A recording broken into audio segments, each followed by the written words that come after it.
Thank you so much for coming and braving a really unpleasant day. So hopefully we'll have a pleasant discussion to compensate for it. And thanks to everybody, we have a live webcast going on, so I know we have an audience there as well. So thanks for all of our viewers.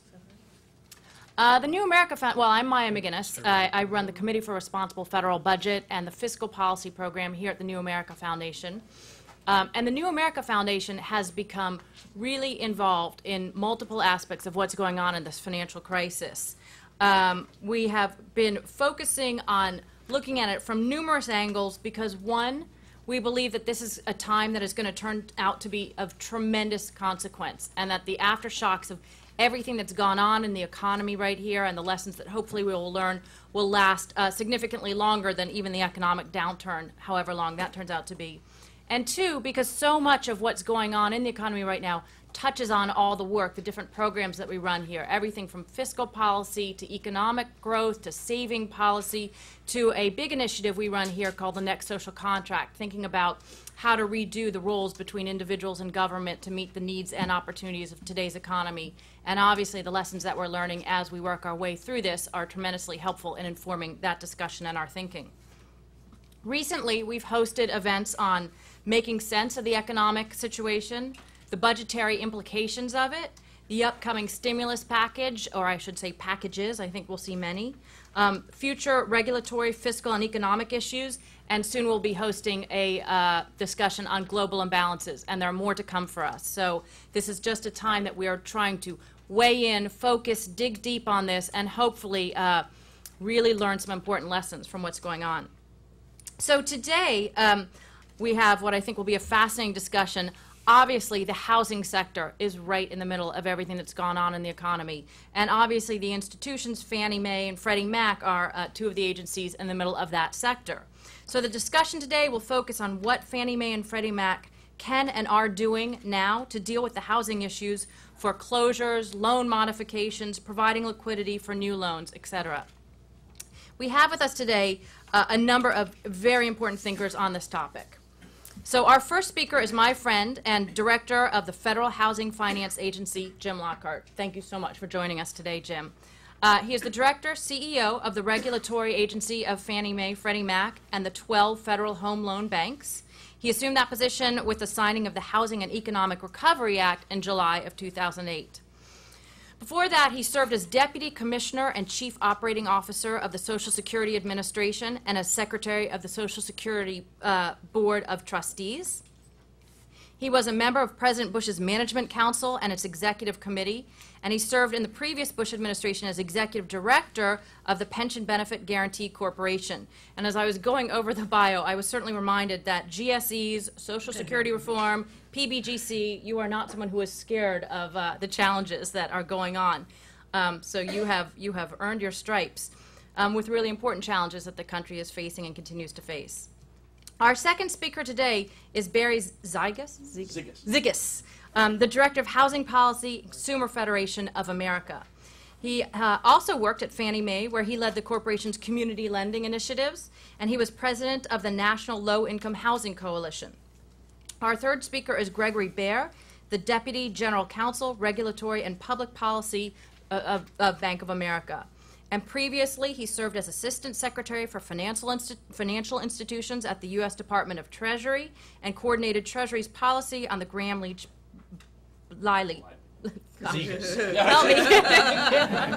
Should read through my notes before I make the opening comments. And he served as a managing senior counsel at the Federal Reserve Board.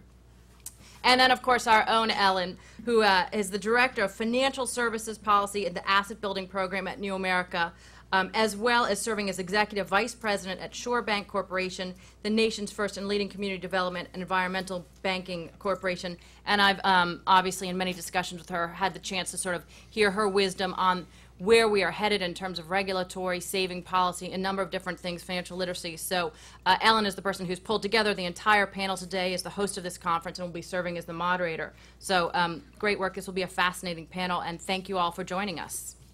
Jim, we'll turn it over to you. Okay. You know how to turn this thing on? It is just, oh, this thing? Oh, it is on. There you go. Well, thank you very much, Maya. It's great to be back here. I had the chance to speak once or twice in this room in my Social Security days, and a lot of good dialogue, but unfortunately not a lot of good action. And in my new job, there's plenty of action, I can tell you that. FHFA was formed in July, and it sort of seems almost a very, very long time ago. Let me put it that way. There's been a lot of action packed in the last 3 months. It was a new regulatory agency created after probably almost 8 years of hard work of trying to strengthen the oversight of Fannie and Freddie. Basically, it's the merger of OFEO that oversaw Fannie and Freddie, the finance board that oversaw the 12 home loan banks, and a portion of HUD that had a mission authority. Gave us a lot stronger powers over Fannie and Freddie. Unfortunately, it came too late for this cycle. And so we ended up in a situation that you're all aware of. Just to give you some idea of the size of Fannie and Freddie and the Federal Home Loan Banks, what we have here on the left-hand side is the size of the publicly held debt of the United States at $5.8 trillion. It's starting to grow pretty rapidly, but Fannie and Freddie are still significantly, Fannie, Freddie, and the Federal Home Loan Banks are still significantly larger at $6.8 trillion. Fannie and Freddie themselves with debt and mortgage-backed securities outstanding of $5.4 trillion. And Fannie and Freddie really have two businesses. They have a portfolio that we constrained because of their problems, and that's the green section down there, and we're now just starting to let them grow to help out in this housing market. And the blue is their major business, which is the mortgage-backed securities. They just buy mortgages, package them up, put a guarantee on them, and sell them to the marketplace. The total is $5.3 trillion. And represents almost half the mortgages in this country in dollar size and well over half in numbers of mortgages. Despite their problems, they've been growing, and especially on the mortgage-backed security side. I know we're mainly talking about Fannie and Freddie today, but I think it would be useful just to put in comparison the Federal Home Loan Banks. They have an important role to play as well. And in fact, when the market started to seize up last summer, they grew dramatically to help support the banks. Their business is secured lending to banks based on assets, oftentimes mortgage assets, and that's that blue section there. They have over $1 trillion of advances to banks, and as you can see, that grew very rapidly over the last few years. And they initially started out to help small banks, community banks, but about over 40% of their advances now represent loans to major banks, the 10 largest banks. And so you'll see banks like Bank of America have over $90 billion owned to the Federal Home Loan Banks. So they serve a liquidity purpose for the banking system, just as Fannie and Freddie do. The next chart looks at the Fannie and Freddie's market share, and again, it's trying to give a view of what's been happening over the last this is a long chart since 1990. But you can see their market share, which is the jagged line up and down, really sort of went up and down around 50% of all mortgages in this country, new originations. And then in the mid-2000s, it fell pretty dramatically as Wall Street came into the business, started to package up mortgages, and as they turned out, those were pretty toxic packages, as you all know. A lot of them were subprime, Alt-A securities. Fannie and Freddie were losing market share, and that's basically their new businesses, that light line on the yellowish block on below. And you can see that the rest of the world grew, and they were, in fact, market share had fallen, and one of the things they did to recover is they followed everybody down in their underwriting standards. The Wall Street writing understanding were not good. Basically, they were so flush with cash that they were making loans to, unfortunately, without a lot of documentation. They were making loans that had low teaser rates and a whole series of things that have now come home to roost. But then in mid-07, the market started to fall apart. Subprime problems became known. What is called Alt-A, which is low documentation loans, started to also default and get into serious delinquencies.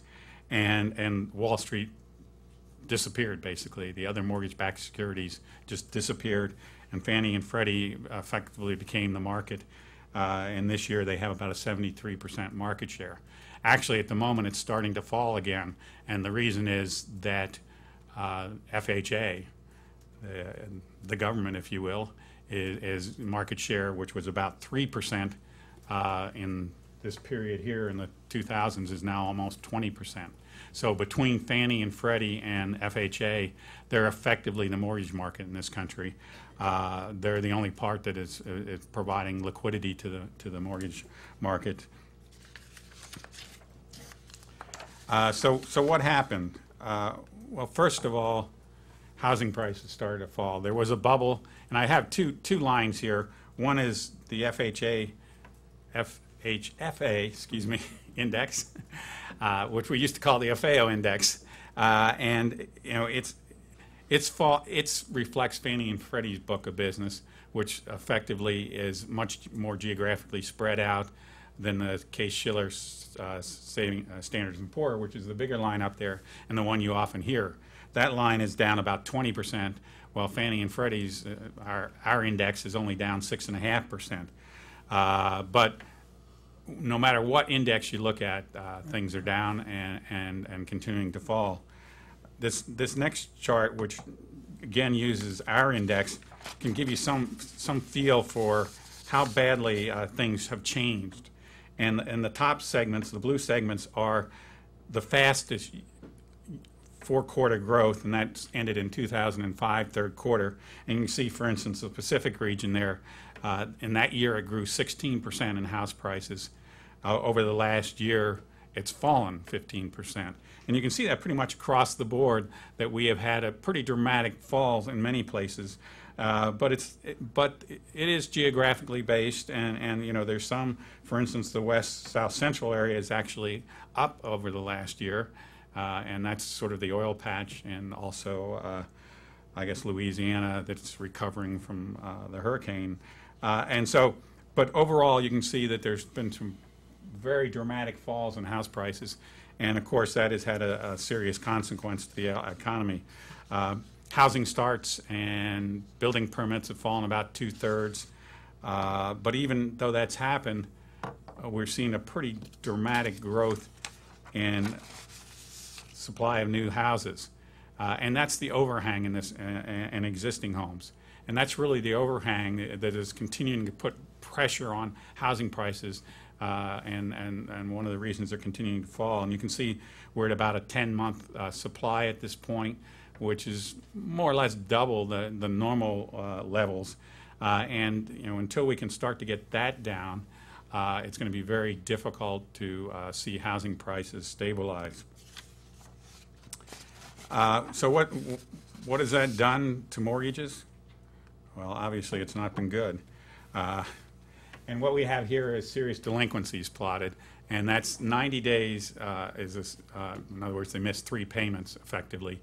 Serious delinquencies, and the top line is subprime serious delinquencies, and it's almost 18% at this point. And actually, if you did ARMs, adjustable rate mortgages that were subprime, the number is another 10% higher at least. So effectively, that's been the leader, and you can see it's about tripled over the last couple of years. But also, the other serious delinquencies have also tripled pretty much, and there's a variety of ones there. The overall market's up about it is now about 4.5%. Prime delinquencies are at 2.4%, and again, that's about triple where they were 2 or 3 years ago. And the two bottom lines are Fannie and Freddie, and you can see that their serious delinquencies are significantly less than the marketplace. So you can say, you know, what happened? I mean, they're much better off than anybody else at this point. And the answer really is there was a flawed regulatory structure for Fannie and Freddie. The capital structure that was allowed by Congress even though we had a 30% surcharge on them, was nowhere near enough to support their $5.3 trillion book of business. When you multiply even 1% times $5.3 trillion, you get some pretty big numbers. And in fact, their capital to mortgage exposure was in about the 1.5% level. So they have, that flawed structure meant that they just couldn't survive this downturn. And we had to do something that we really regretted doing, but it was necessary to keep them functioning and keep them supplying that credit to the mortgage place.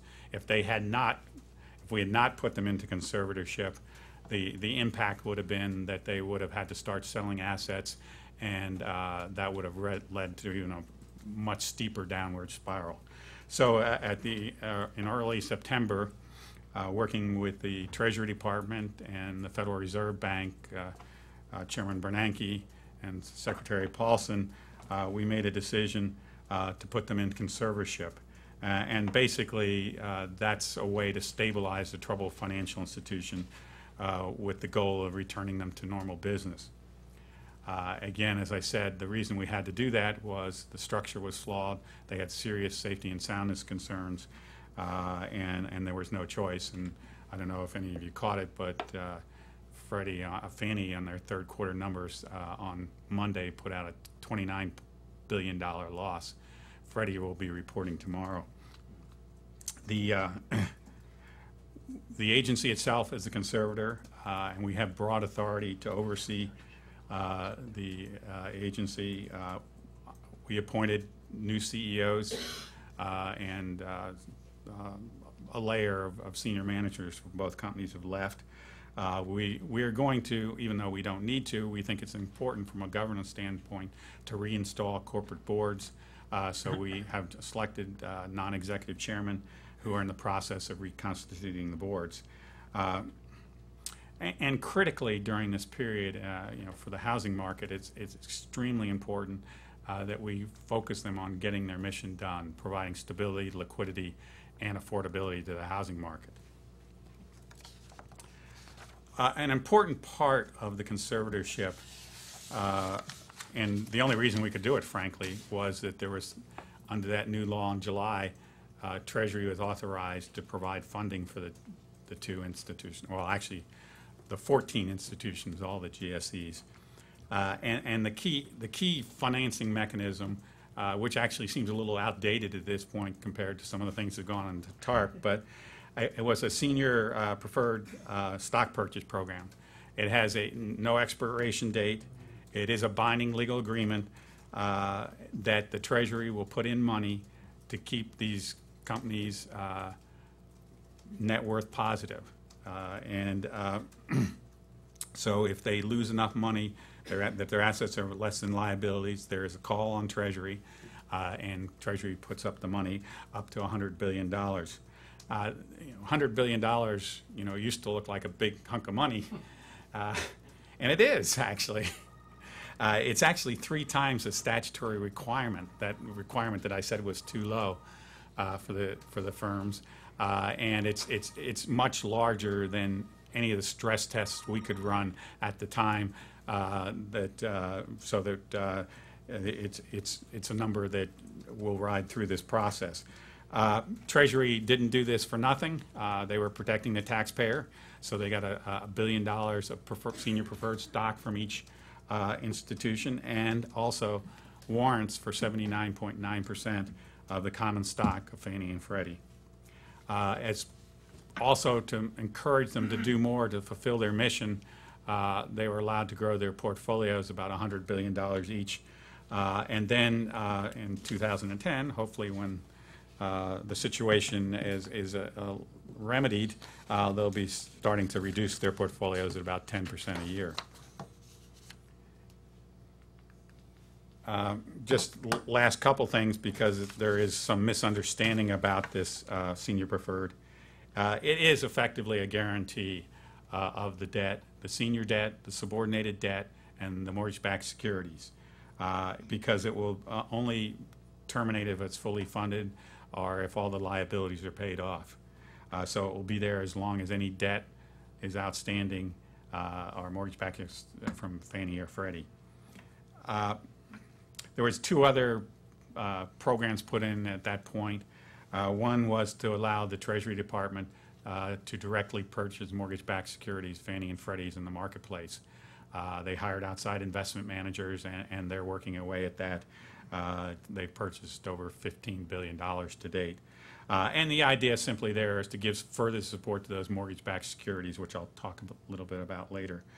And also, Fannie and Freddie and the 12 federal home loan banks have a credit facility, a secured credit facility, very similar to the kinds of facilities the Fed has with various financial institutions at this point. They provide security. In their case, it's Fannie and Freddie's case, it's their own mortgage-backed securities. They own about 750 billion of them, so that they have plenty of ability to borrow on, and the federal home loan banks can use that $1 billion of that $1 trillion, excuse me, of advances as well. As of this point, none of these facilities, or the senior preferred and the credit facility, have not been used. They're still untapped. Let me tell you a little bit about what Fannie and Freddie have been doing in this marketplace. They have a critically important role.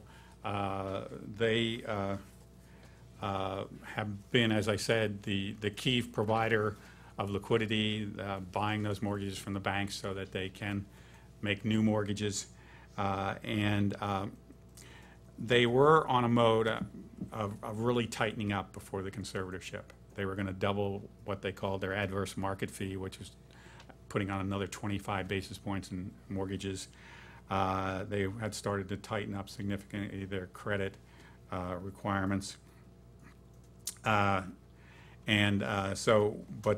those have now started to reverse, and they will not double their market fee. They have been very active this year in foreclosure preventions, 125,000. They've had a series of various ways to work out loans, working with their servicers. They've developed some innovative programs, and they're continuing to do so. They've had to, like everybody else in this industry, hire more people. It's the one growth area, if you will, is mortgage servicers and people that are working out real estate. They've unfortunately, what they call REO, real estate owned, has grown pretty dramatically this year through foreclosures, but they're doing everything they can to prevent those foreclosures. And as we just announced, they have been working very closely with industry representatives, the Hope Now Alliance, which Treasury set up last year in conjunction with the industry to try to prevent foreclosures, and just announced which I'll talk about, a streamlined modification program. Importantly, Fannie and Freddie are also a very large source of funding for multifamily projects, and they're continuing to do so. Some of those are tax-driven, and it makes it a little hard when you're not paying taxes to support some of the economics of that, but we have made sure that they're going to continue to support multifamily housing. They're going to continue to buy their mortgage-backed securities to keep a floor there. In fact, over the last couple of months, they have bought about half the ones they have originated. Fannie has done a partnership with the Federal Home Loan Bank of Chicago to help gather mortgages from those smaller banks and feed them up into their mortgage-backed securities. It's always been a problem for Fannie and Freddie of how to get to the smaller banks. And this is one way that they're hopeful that they can provide liquidity to smaller banks around the country. Now let me turn to the streamlined modification program. We did announce it 2 days ago. It's jointly with the Hope Now Alliance, HUD, the Treasury Department, and Fannie and Freddie. It starts on December 15th. It's not just a Fannie and Freddie program. It's for Hope Now and banks and their portfolios. At the moment, we estimate there's about 2.3 million borrowers that are 90 days delinquent across the country. Of that, maybe 450,000 or thereabouts are Fannie and Freddie, but others are in bank portfolios, and others are in those private label securities. In fact, the majority are in those private label securities I mentioned. This is going to be a fast-track, streamlined modification program, and the whole idea is to make people's house payments affordable again. We hope this will become the standard. It should become the standard, and a lot of the pooling and service agreements for the private label securities, they do mention Fannie and Freddie as sort of the standard, and they are the standard and for mortgages in this country. They own 58% of them, are guaranteed them. We built this on Sheila Baer's FDIC model that she's been using in IndyBank. We made some modifications to it. As I said, Hope Now and the banks have adopted it. We expect the servicers, and this is a real controversial piece of this, we do expect the servicers of those private label securities to move on this. I was just talking to one this morning, another one yesterday, and they really want to move forward. They're hopeful that this does give them good protection as a new standard to move forward to modify these loans, because we have to make these loans more affordable for people to prevent foreclosures. The whole idea is really to help people stay in their homes, help neighborhoods, help communities, and really stabilize housing prices in this country. And it will also help rebuild credit. I know there's proposals that, well, why don't we let them just wash this through bankruptcy? Boy, if we can do it with not putting people through bankruptcy, we'll be certainly a lot better off. And that's really what we're trying to do here, is to really prevent the really serious adverse consequences of people losing their houses or going bankrupt. So what's the program about?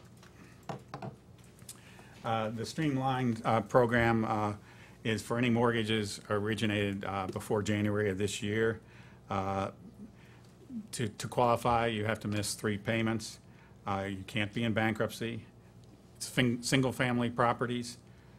You're living in the property. It's not vacant. Owner-occupied, primary residence, current mark-to-market of loan-to-value. In other words, the loan has to be above 90% of the value of the house. So we wanted not just to have people underwater, we wanted to help people that could be getting underwater.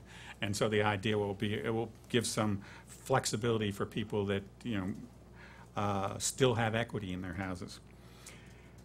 People have to document their household income, make a hardship statement, and we do encourage counseling. We think that's very important because we don't want these people to redefault.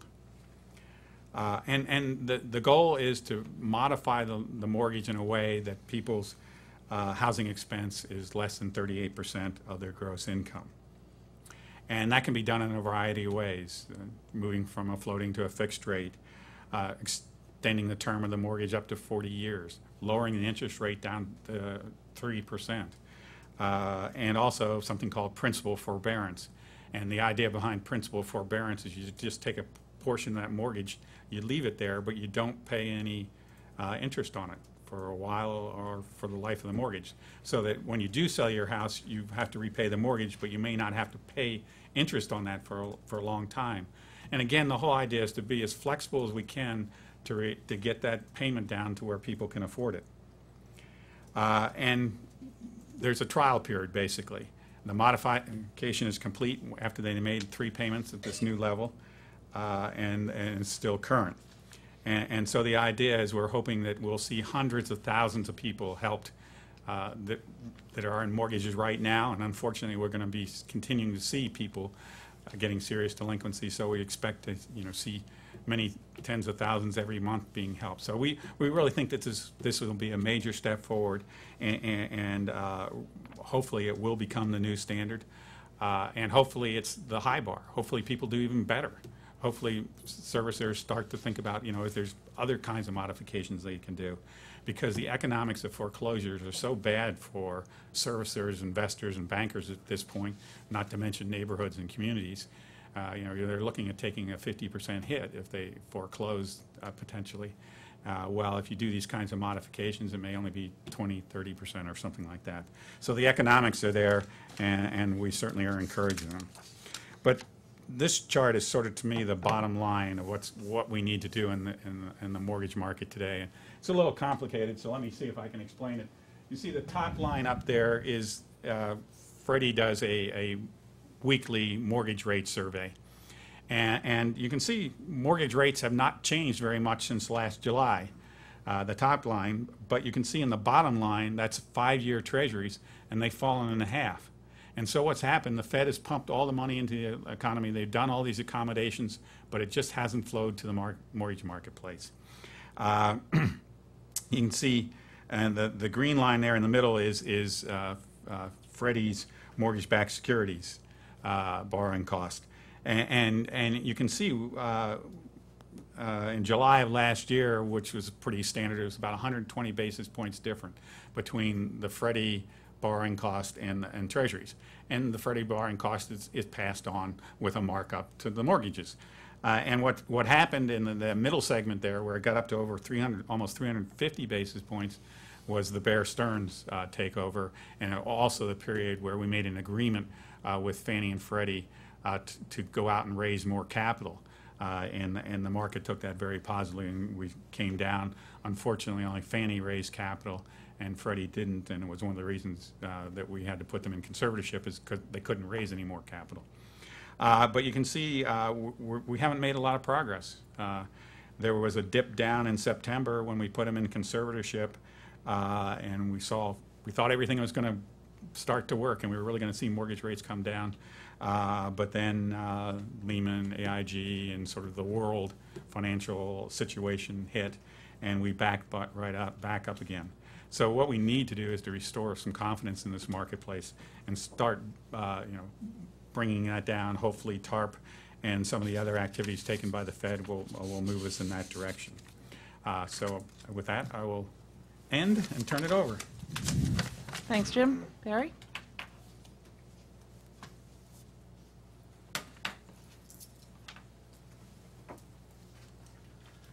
There's seats up here still.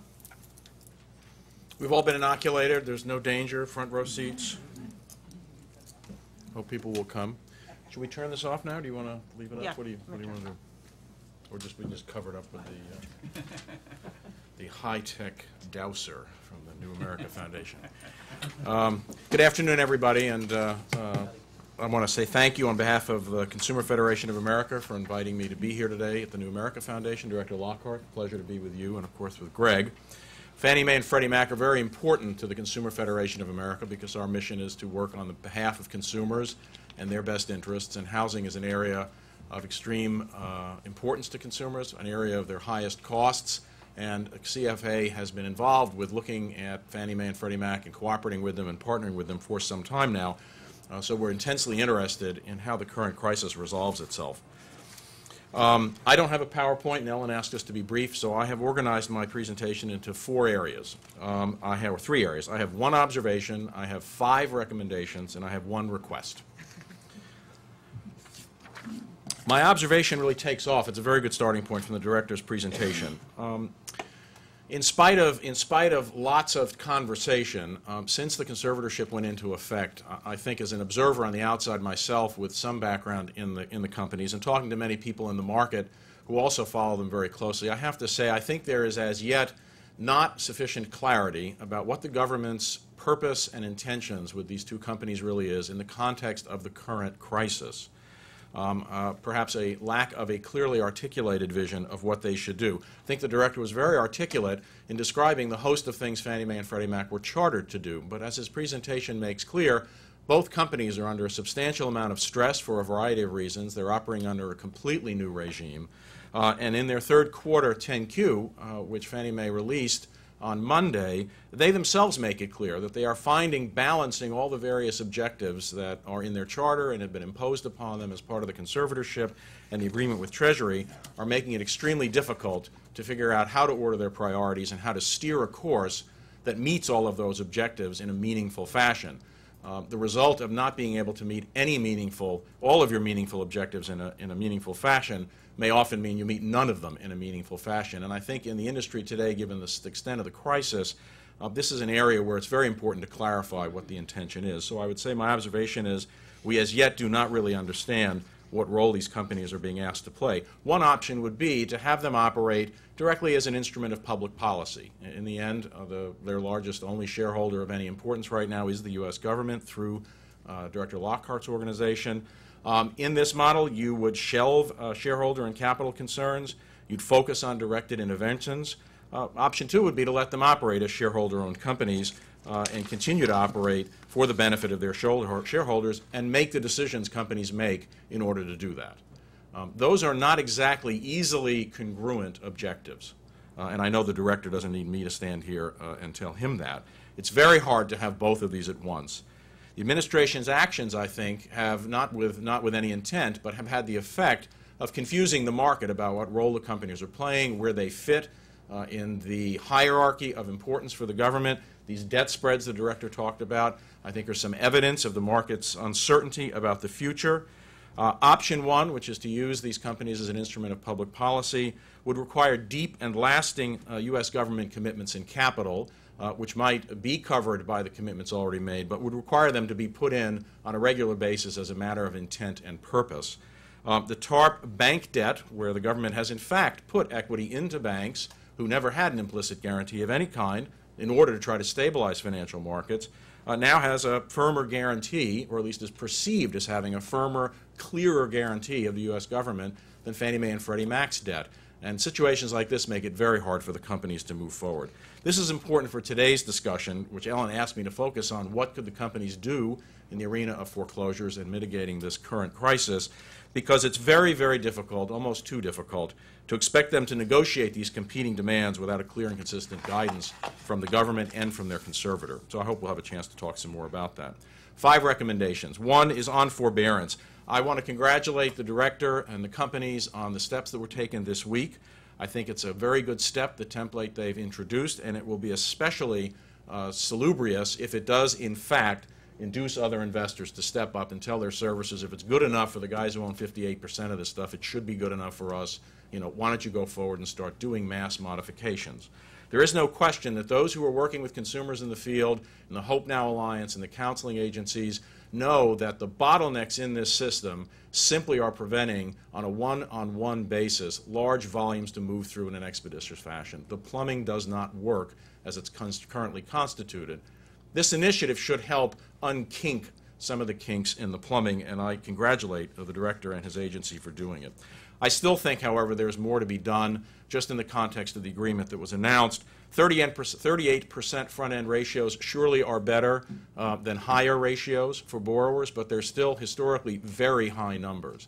And particularly for low and moderate income borrowers who have found themselves trapped in these kinds of high payments, going down to 38% may or may not guarantee good performance going forward. And it would indeed be a tragedy if we spend all this effort to reduce rates down to amounts that borrowers can pay for a short period of time and then find ourselves right back in a similar situation as events overtake them. I also think that it would be great if we could find a way to move to offer these forbearances sooner. Both companies, of course, have launched initiatives that are designed to reach out to consumers, offer ways for them to make up arrearages and other things. The 90-day delinquency certainly has its own logic to it, but if we can find a way to begin reaching out to people at 30 and 60 days within the context of the trust indentures that the companies have with their investors, that would be a very positive thing, because the sooner you can get nip this in the bud, the better off you will be. And then principal forbearance is one of the features of this plan. I think we're going to have to start moving forward and figure out how can we do principal forgiveness or principal forbearance that involves actually reducing the amount owed and trading for some form of equity with the property, these kind of equity share agreements. Because over time, these burdens are very, very large, and what we really want to do is try to find the place where we can stabilize buyers and owners in a place that they can be successful over a long period of time, and then, if it's possible to recoup the value of the original investment, do so when the home is sold, when the borrower has moved out and satisfied their obligations. Recommendation 2 has to do with REO and disposition, which we haven't really covered yet. in spite of all the best efforts of all the servicers and investors in the system, tens of thousands of homeowners are losing their homes every week, every month, and this problem is leading to a lot of inventory in communities and in the agencies and the companies that they work with.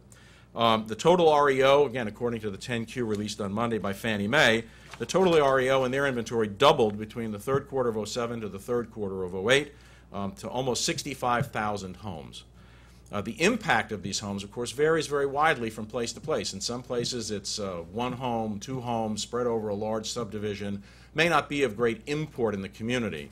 But we know there are a number of communities, especially those that have been impacted by other macroeconomic stresses, where there are high concentrations of these properties, either because they were targeted for some of the kinds of lending that have proven to be the least well-performing, or for other reasons. And these concentrations of properties in these neighborhoods are causing a multiplier effect on the distress they're already experiencing. Much of this REO in many of these communities is also going to wind up being demolished because it is not suitable for habitation. There are safety issues with it.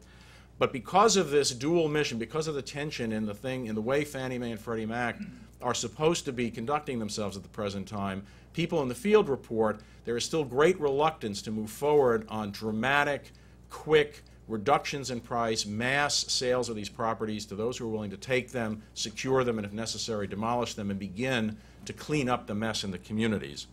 I think the Neighborhood Stabilization Trust, which is sponsored by Enterprise, the Local Initiative Support Corporation, NeighborWorks, and the Housing Partnership Network, have developed a form of net realizable value which could be applied to this real estate owned by the agencies to come up with a realistic price that they should sell them to in bulk. And it's the most important step in the REO field that they can take today. And I hope that the director and the agency will work with the companies to try to find a quick resolution to this so they can move quickly. Third recommendation has to do with what happens next. Sooner or later, the market is going to begin to function again, prices will reach their equilibrium, and buyers will need capital to buy new homes. That's happening even now. Both companies are still willing to make loans with low down payments to borrowers with good credit and other good characteristics who are underwritten through conventional means. But in the field, because they require credit enhancements, there in fact has been a severe lack of availability or affordability of the private mortgage insurance, which typically provides that credit enhancement. This is proving to be a real blockage, presently and certainly in the future, to making credit available to those who have good credit but may have low assets to bring to the table. I want to suggest today that FHFA and Fannie and Freddie assist the GSEs in doing their historic leadership role in the market by thinking about whether it's possible to pair them up with the Federal Housing Administration and its full faith and credit guarantee, and find some way to make the GSEs in effect delegated underwriters for loans that come through their automated underwriting systems from lenders who are not presently participating in FHA, and use that as a means to provide the credit enhancement so they can make available credit where necessary and appropriate. This could be a co-insurance model with Fannie Mae and Freddie Mac. It could be further restricted to ensure that government losses are minimized and to mitigate risk to them through some kind of risk sharing with the GSEs. But I suggest it's the kind of bold action that these desperate times call for. Two more points. The director mentioned some of the conversations that have gone on with resolving first liens in bankruptcy proceedings. And while nobody at CFA or anywhere else I know would suggest that's the first line of resolution for these mortgages, some people are going to wind up there. And we believe it's very important to adopt amendments to the current bankruptcy law that will enable there to be judicial modification of first liens if it comes to that. I also think I think it's important as an equity matter for the homeowners. Every other debt they have is subject to judicial modification. But I think it's also important to make sure servicers and investors understand that at the end of this pipe, there could be a settlement that will be placed upon them, and they might be to their best advantage to figure out how to do it quicker so everybody avoids that trouble. And lastly, a number of people, including Michael Baer, who's associated with the New America Foundation, have identified barriers in the current structure that may in fact be creating resistance on the part of servicers to act on behalf of investors to make modifications, and have made some suggestions for legislative fixes which would in effect tilt the balance within the REMIC structure to encouraging modifications rather than discouraging them. And again, anything that sort of resets the ground rules to favor judicious, sensible, and fair resolutions of this crisis need to be encouraged, and I hope the agency and the companies will do so. Finally, my request is this. During the course of this crisis, there's been much written, spoken, and advocated suggesting that perhaps loans made for Community Reinvestment Act purposes by depositories, loans made to meet the mandated housing goals by Fannie Mae and Freddie Mac were somehow at the root of the cause of this crisis. It's very hard to argue an opinion without sufficient facts. There has been some data analyzed which suggests that argument is simply not true, but we haven't really had access to the vast amounts of data that both companies and other depositories have at their disposal to understand the history of this kind of lending. And I urge FHFA, either on its own or in cooperation with other regulators like the OCC and the Fed, to make an effort to really get to the bottom of how did these loans perform over a long period of time, not specific necessarily boutique loans, but loans to people of low and moderate income with low down payments, with standard underwriting through conventional lenders. This is a terribly important public policy point to make, because if we don't understand what caused the crisis, we will surely come up with solutions that will not address it, could repeat the problems of the past, or unnecessarily choke off credit to well-deserving borrowers. With that, let me thank the New America Foundation again, and let Greg stick up.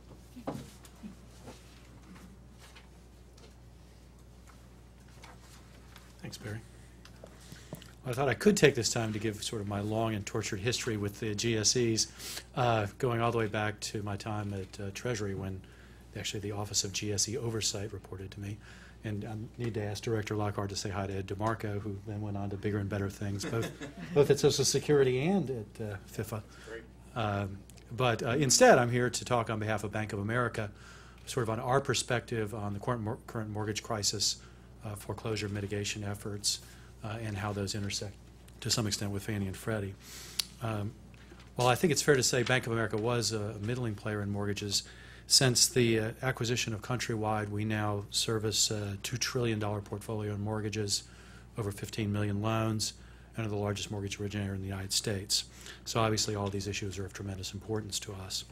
I think early on, since that acquisition, there's been a recognition that we needed to do a lot in the area of loan workouts and modifications, and there's been a considerable amount of energy, both at our shop and then at Legacy Countrywide, working together to try to come up with some innovative and worthwhile ways of doing that. Basically, that has meant not only resolving the legal issues, but also really building an infrastructure, which people underestimate, in order to do the kind of loan modifications that are proven to be necessary.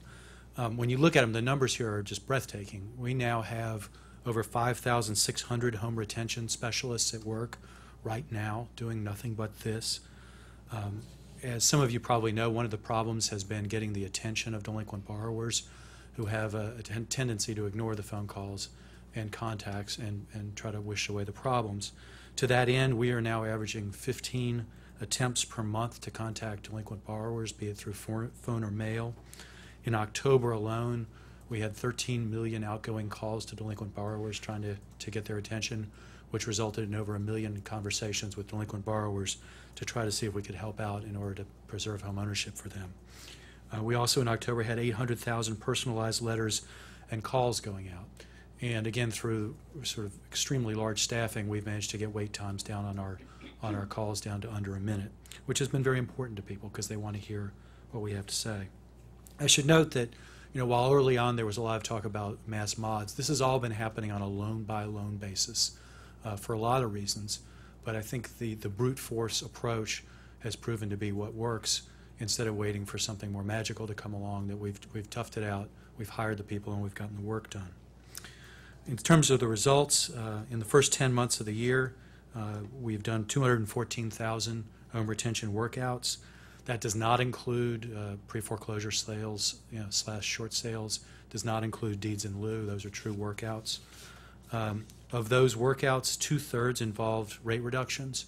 I think a year ago you would have seen most of those not including rate reductions, but the tide has definitely turned on that, and there's been a real sea change there. So all of that's what's already going on. Last month we announced a new program, however, that's going to try to be a little more regularized and robust in this area, and I think bring a lot more benefit to homeowners. This was announced in conjunction with the state AGs. Let me just give you the basics, as I think it's pretty easy to understand. You start basically from the investor perspective as step one, and you determine what's going to be your home foreclosure mitigation budget. We think of it as a budget. So from the perspective of the investor, you look at, if you go ahead and foreclose, how much is the investor going to lose? That would include both loss, probability of default, and then also the severity, loss given default. From that, you actually deduct from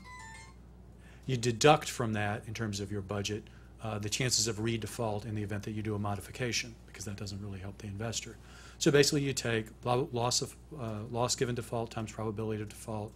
You subtract possible redefault if you do the workout, and then you come up with a budget. Say it's $10,000, $20,000. What we then do is move over to the other side of the ledger. We take that budget, and we say, how can we spend this budget in order to keep the person in their home? That is mostly for us taken the form of rate reductions, because just as a matter of math, what you find is if you're trying to make the monthly payment more affordable, you get more bang for the buck by reducing rate as opposed to reducing principal. So generally that's taken the form of rate reduction. And what we've done is targeted 34% of DTI as a way of determining that this is an affordable loan for the borrower. That's not to say we stop. If at 34%, we basically run our models, we figure out what's the most advantageous way of getting the payment down for the borrower, and we work that through. If the number doesn't work at 34, we'll try at 35. And then we'll actually go all the way up to 42% DTI to see if we can get the borrower qualified. At that point, we just can't do it. So that's how it's generally worked, really, for general subprime loans. I should note that the one area that's different is pay option, which we have found, sort of interestingly, for several reasons, to be qualitatively different in terms of working out, mostly because you have homeowners in a negative amortization mode where they really don't see any light at the end of the tunnel. And for that reason, when it comes to pay option, we've done not only rate reductions, but a lot more in terms of principal reductions, again, to get them some more skin in the game, to get them some hope. So that's how the program will, commencing in December, begin to work. We have big hopes that that's going to really make a big difference going forward. Just a note on sort of obstacles. How are we doing this, and how is that all consistent with our obligation to investors, which is very much on our mind and has been the subject of some recent hearings. Interestingly, we have been able to do this really not considering second liens. We've just taken that out of the equation and said, look, we're going to do what we can do. And that has turned out to be a more theoretical problem than it has been a practical problem. So our program does not include those. We've also found, generally with respect to countrywide agreements, the trust agreements that have obviously been an issue, generally we end up having explicit or implicit authority to do workouts, again, assuming we stick to the budget and we can demonstrate that the investor is going to be no worse off and maybe better off. And then in cases where there isn't clear authority, or even where workouts are prohibited, again, doing the sort of brute force, tough way, we've gone to individual investors and said, here's what we'd like to do, and then negotiated something with them. Among those investors or players have been the GSEs. For Legacy Countrywide, that was mostly Fannie Mae. And we've worked with FHFA, with the enterprises, and are actually quite pleased to see what was announced this week. Obviously, it's a more structured approach with maybe a little less play in the joints than we have in what we're doing, but we recognize there are a whole lot of issues that exist with respect to their obligations to their investors. So we think that's actually going to make a good difference for us and allow us to work out even more. That's all I have. Thank you. Thanks, Greg. Director Lockhart, can I just clarify one thing that I think actually was fairly clear in the announcement on Tuesday, but which seems to not have gotten a whole lot of clarity, which is the question of whether it matters who owns the Fannie or Freddie MBS. As I understand it, loans that are in Fannie Freddie guaranteed MBS are eligible for this, no matter who owns the ultimate MBS. That's correct. I mean, it's Fannie and Freddie credit behind the MBS, and so it's what happens if a loan gets modified. It gets taken out of the mortgage-backed security, and they modify it, and they put money in the face value of the loan in for that, and it's returned to the investors. So this applies to their mortgage-backed securities and their whole loans as well. And also, we're going to encourage, they're big holders, they're the biggest holders of these private label Wall Street securities, and we're going to encourage the servicers of those securities to do this as well. So this is Fannie and Freddie as investor as well as Fannie and Freddie as guarantor. That's really helpful.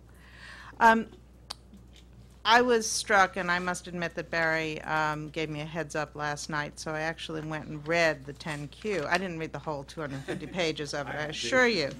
But I did read the page that he sort of sent me to, which was the page where these multiple objectives are laid out. And I just thought it was a very stark kind of description. I was wondering if you might be able to help us a little more figuring out how these things will get prioritized. And I ask this in part because I also noticed that the issuance of long-term debt has collapsed fairly dramatically. So the five objectives are providing liquidity, stability, and affordability in the mortgage market. That's one. Immediately providing additional assistance to the struggling housing and mortgage markets. 2, maintaining a positive net worth and avoiding the need to draw funds from the Treasury. The 4th one is returning to long-term profitability, and the 5th is protecting the interest of taxpayers. And can you help us through the conundrum and also tell us whether Freddie seems to be feeling the same pain? You'll probably see very similar language in the 10Qs that come out tomorrow. Actually, you know, when you read that language, it sounds complicated, but it's actually less complicated than it was before they went into conservatorship, because the return on investment to shareholders is no longer there. So I mean, the key thing is, to my mind, is their mission, the liquidity, stability, affordability, the loan modification activity, our real estate owned activities. That's number 1 at this point, and 2 and 3. And then certainly they're managing themselves to lessen the draws on Treasury. But you know, the key thing again has to be, at this point, and given where this market is, and given that they are now in conservatorship, is that they are focusing on their missions. That's great. Thanks. I want to ask a question for all 3 of you, and then we'll open it to the floor. Back in 2006, December, which seems like a really long time ago, Lou Ranieri, who seems like a real blast from the past, said that one of the big things that had gone wrong in the subprime crisis was that Fannie and Freddie hadn't been direct purchasers of subprime mortgages, and the result, when one defines subprime as loans to people with less than pristine credit, potentially with lower down payments, but not this screwed up underwriting.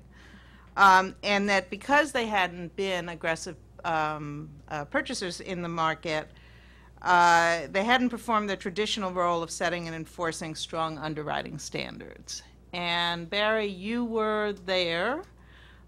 Greg has had long interaction. And I'm just wondering whether this is a legitimate analysis, and if it is, if these institutions continue as having a governmental public purpose in the future, they aren't made totally private, how do we avoid this problem again, where of shying away from things that look too risky and thereby leaving the market for others?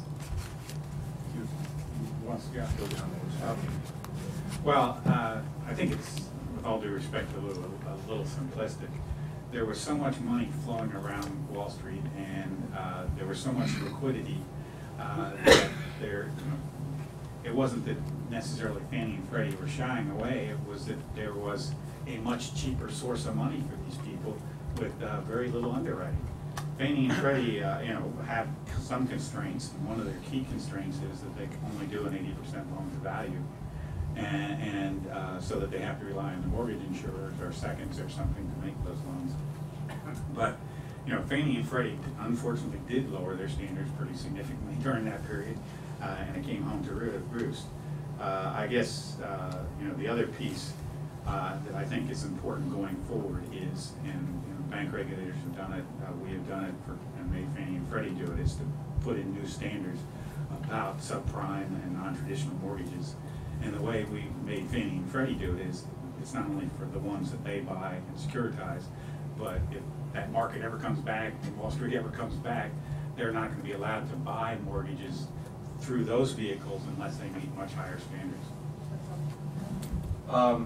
I agree with what the director said. Just put a little more history around it. Actually, starting in the late 1990s and moving into the beginning of the 2000s, there was a lot of conversation around the GSEs about the role they could play in the subprime market. And there were those who argued they should not be helping people with blemished credit at all, and there were people who said you need to be in this market to help provide some discipline. That's your historic role. Fannie Mae, at least, did in fact move in a number of directions to try to provide conventional, well-underwritten alternatives for borrowers with what we call blemished credit. This would be the expanded approval line of business that is done through automated underwriting. In retrospect, maybe it was not as good as it should have been, but it was designed to be an alternative to what was viewed as a relatively unregulated set of underwriting going on in the field. I would say there's a couple of things to keep in mind as we think about the future. One of them is, you cannot task the GSEs or any other secondary market actor to somehow find a way to find an end run and block every possible way an unregulated primary market sector can find to boost volume, raise fees, and generate business without any constraints at all. And I don't think it's any exaggeration to say that at the end we saw a market that was operating at the primary level pretty much like that. And it had, as the director said, plenty of investors willing to put money behind them and pass that risk right up the chain. So you cannot have an unregulated primary market and then turn to the regulated, if you will, secondary market and ask them to fix the problem. The second thing is that you have to think about what the consequences of having a system that pays for production and not for credit quality and performance, how that warps the entire system. If you think about what happened outside the Fannie Mae system of credit assessment, however well or poorly you think it might have worked, as the director showed, it's working a heck of a lot better than many other people, is you have a system where the rewards are not for the performance of the mortgage, but the rewards are for how much of this can you transform into some other form of security and get paid for it. And I think as we think down the line, there are important lessons to be learned here about how culture will follow compensation, and therefore you have to think very hard about how you compensate behavior and actions. Finally, in the alt-A space, Ellen and Greg and I were talking about this beforehand, in looking at the 10Q, which I'm afraid I've been obsessing about for the week, it's very interesting to look at the characteristics of the alt-A loans, right? From a credit perspective, as we've understood it, they have high down payments, typically very high percentage of high down payments, and a high percentage of high credit scores, and yet they are failing at high rates early in their lives. Now that is not typical characteristic behavior of loans underwritten using the standards we've been accustomed to. I don't have the answer to what happened, I can speculate, but I think it's going to be very important to try to unpack that. And to the extent there were misrepresentations made, there was fraud committed, and those were passed up the line, well, somebody's going to have to pay for that. And that's not the consequence necessarily of a system that had good credit ratings in place. It's an indictment of quality control and honesty up the chain. So I think there's a lot of unanswered questions on here. The fact that Fannie Mae and Freddie Mac announced anti-predatory guidelines in April of 2000 was a significant civilizing force in the subprime market, and it was the first agency to try to do so exactly because of the pressure they were under, as Lou described. First, I'm not allowed to appear on behalf of Bank of America without mentioning the fact that we exited the subprime business in 2001, which is actually a fact of some relevance to, I guess, my other reaction to the comment would be. I don't think the presence of a ready and willing buyer, be it government subsidized or sponsored or not, is the way to instill credit discipline and credit underwriting standards. The way to instill credit discipline and credit underwriting standards is to have banks eat their own cooking and be responsible for the losses in the event that they occur. I think you can view some of the past history as basically through relatively and absolutely high capital standards for banks, as well as some very wise admonitions from the comptroller of the currency who's represented here. National banks were encouraged not to do subprime lending, which I think in retrospect was a good thing. What happened, however, was that others who had much less capital requirements, and in the case of state licensed originators, no supervision, they were able to come forward and pick up that slack, not subject to supervision, not subject to real credit underwriting, because there was a ready market as long as there was an appropriate rating for that security and a willing buyer. So I think if we want credit underwriting discipline back, we need to find ways to incent those who make loans to hold them and to have skin in that game. In that vein, I invite you all back to New America next week, when we're going to have an event on Thursday, 20th, about community banks, credit unions. So we will open it to the floor. I'm sure there are lots of questions. The room is mic'd. Now, it's not mic'd strong enough so that they've been hearing all your whispers out there in webland. But if you want people to hear your question on the webcast, you need to speak up. So, yes. Mr. Lockhart, Can you stand up, because I think that'll help you us here. described when you get back to normal business. What's your definition of normal business in terms of market share for Freddie and Fannie? Well, what I was talking about there was sort of the normal business where, you know, housing prices have stabilized and we're starting to see hopefully some recovery, and certainly we're starting to see delinquencies come down and you know, foreclosures come down.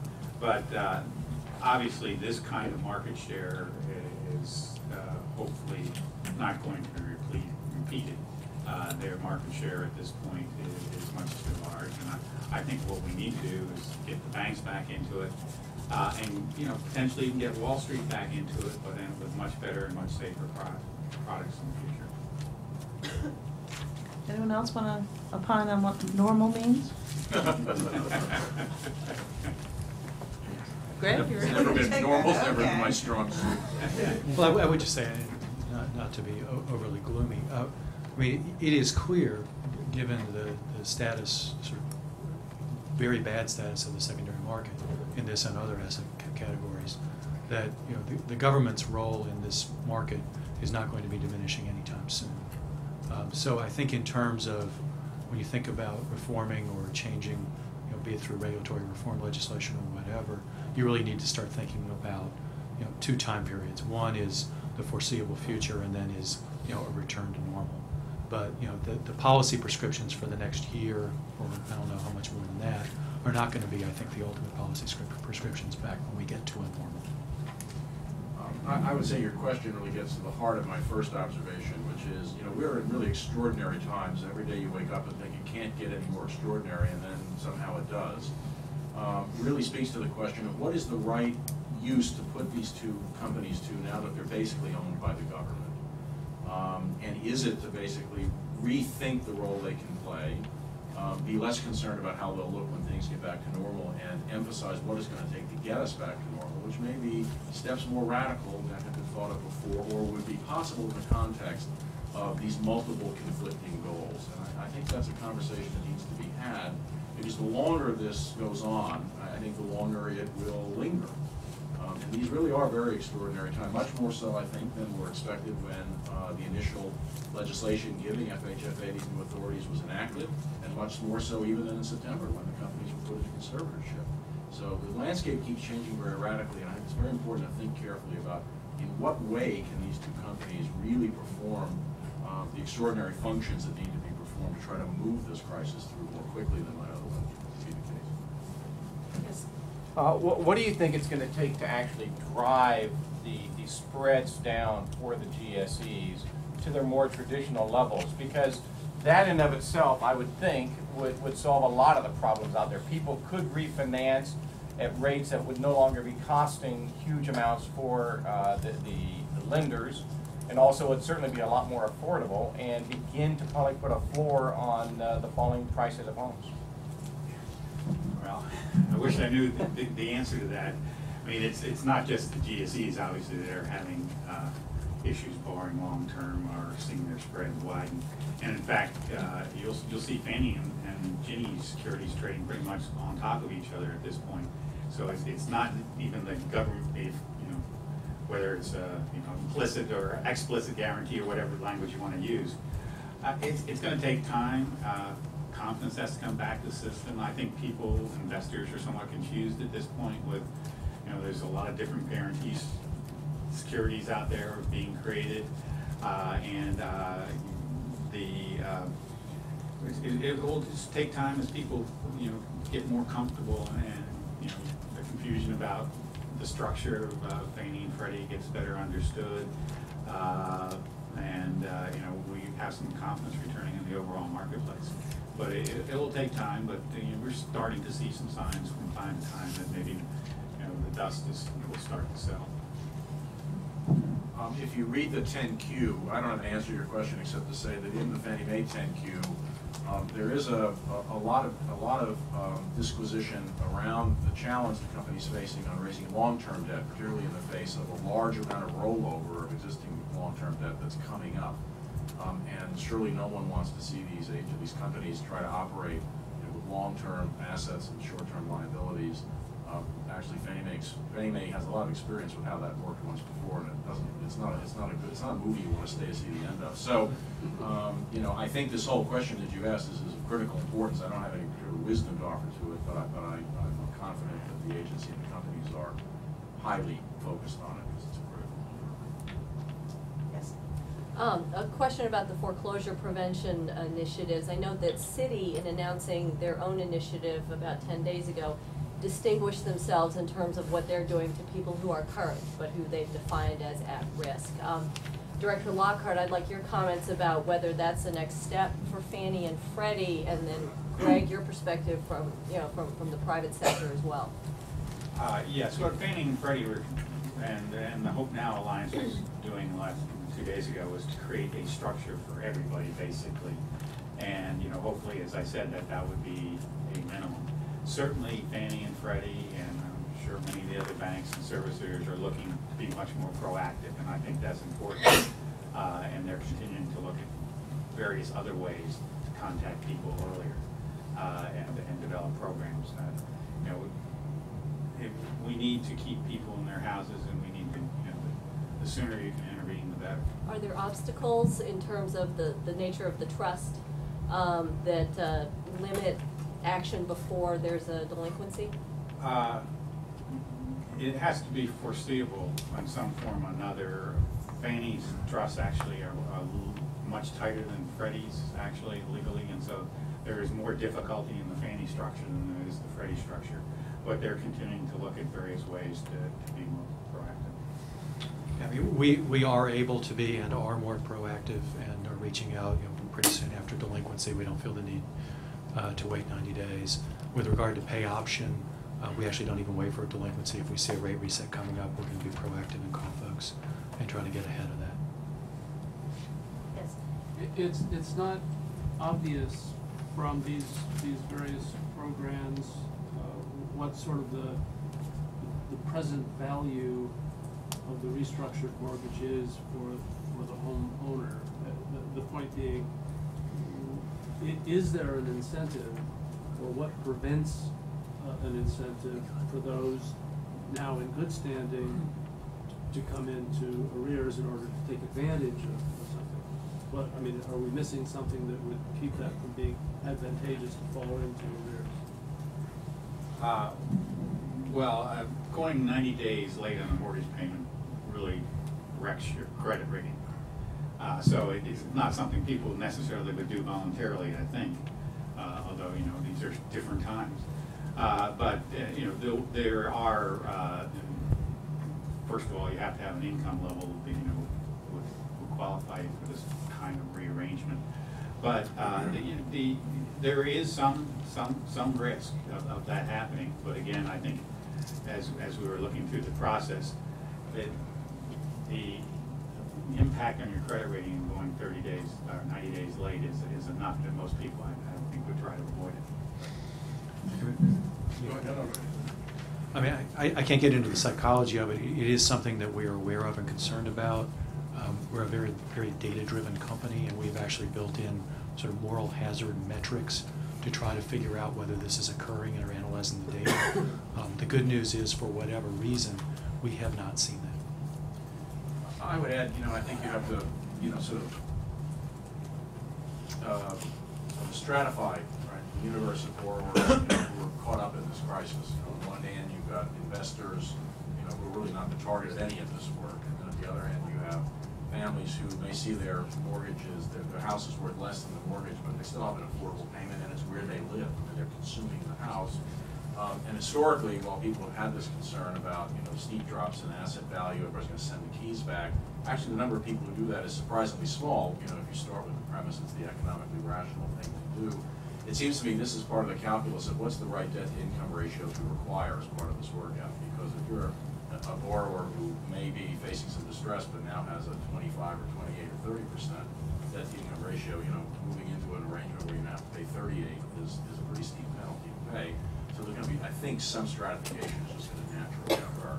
But it's clearly, there's a fine line there, between encouraging bad behavior and rewarding good behavior. And we do require a hardship statement, so they have to explain why they missed the 90 days.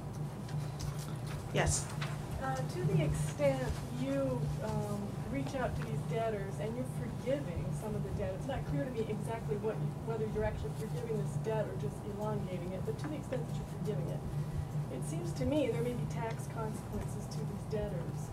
And it would be unfortunate for them to get this accommodation from you only to be hit with a tax bill the next year because this could be taxable income. Actually, Congress has dealt with that one already. Well, not exactly, because if the proceeds of the loan were not used for the principal resident, but were instead used to pay off something like a credit card, then no, it doesn't follow under that exception. And my only question is, do you try to explain this to them, prepare them for that also? Is that part of your counseling, in order to avoid, helping them with one hand, or to only to have them set up, the year later? Good question. I'm sorry. To the extent it isn't obvious, I don't know Okay, that. never I mean, I think since we're generally doing rate reduction, that's probably not a factor, but I don't think we're doing counseling around that. Is it principal forgiveness in some cases? Again, it generally tends to be with the pay options where we do fit principal forgiveness, because that's a whole different set of psychology and incentives.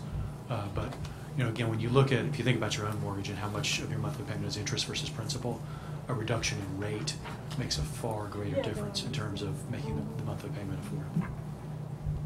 And the program that was announced on Tuesday is not forgiveness. It's the principal gets put at the end. I actually want to ask a question about multifamily, or more explicitly, investor-owned 1 to 4s, and even more explicitly, investor-owned 2 to 4s.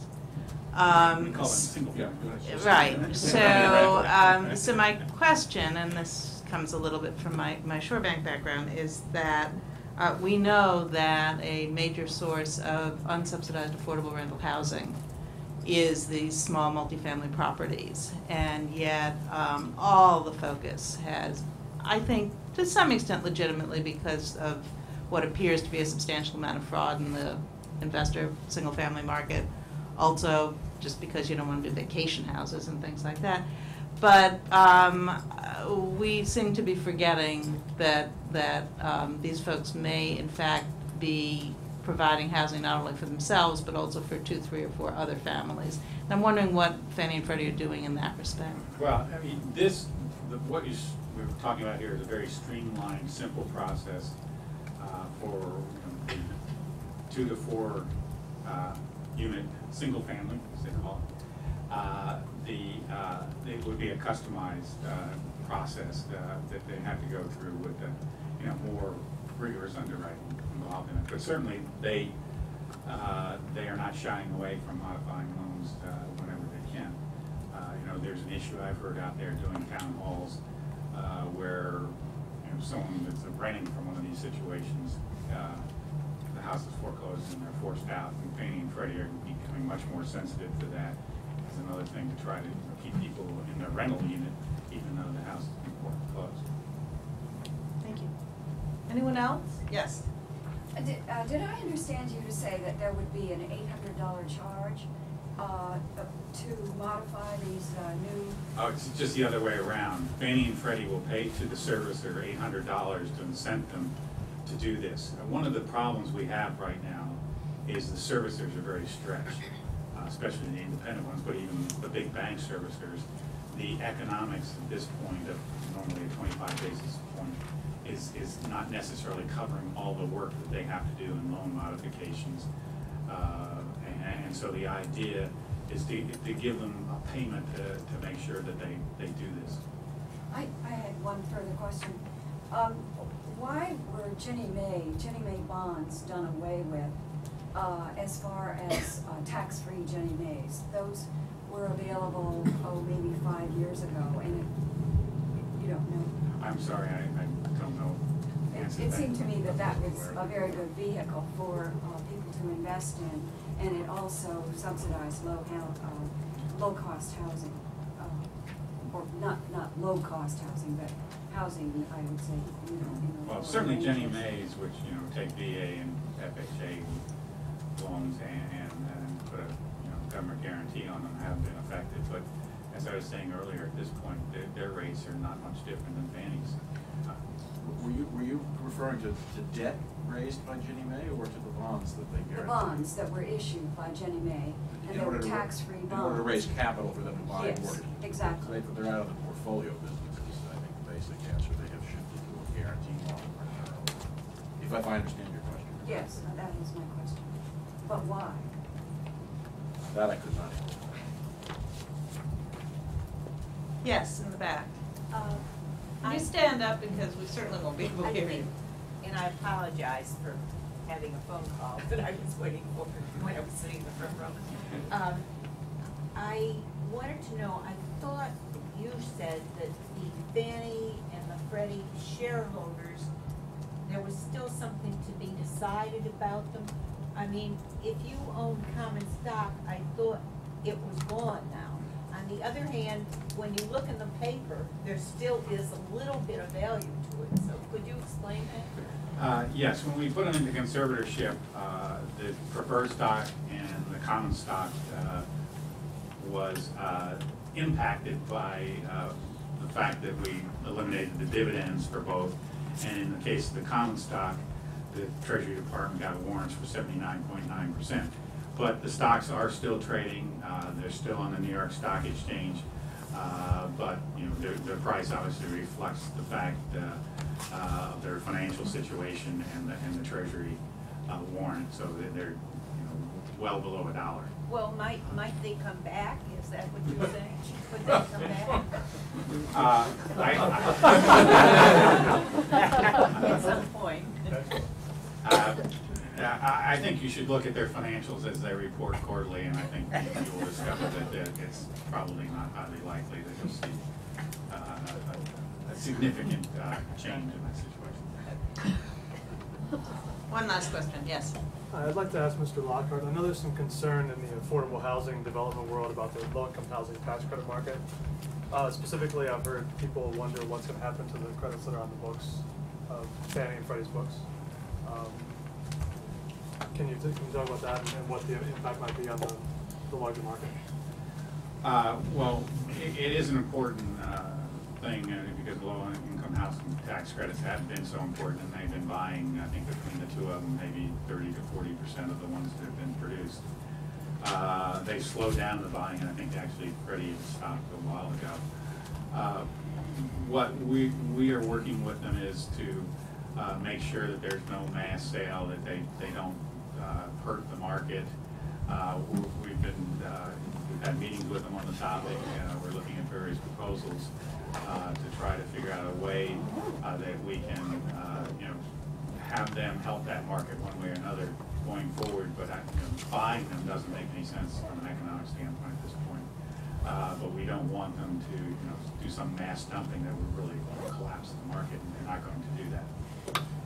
Just a clarification I would like to ask, because I haven't been able to figure it out, is were their tax credits part of this the $20+ billion write-down that's in the 10Q? Is that part of the tax deferred assets they've written down? Or yes, it is. Okay, well, thank you all for coming. Thank you, Director Lockhart and Barry Zigas and Greg Baer. Thank all of you who watched on the webcast. And we invite you back to New America and urge you to check the New America website for a large number of events dealing with the current crisis. Thank you.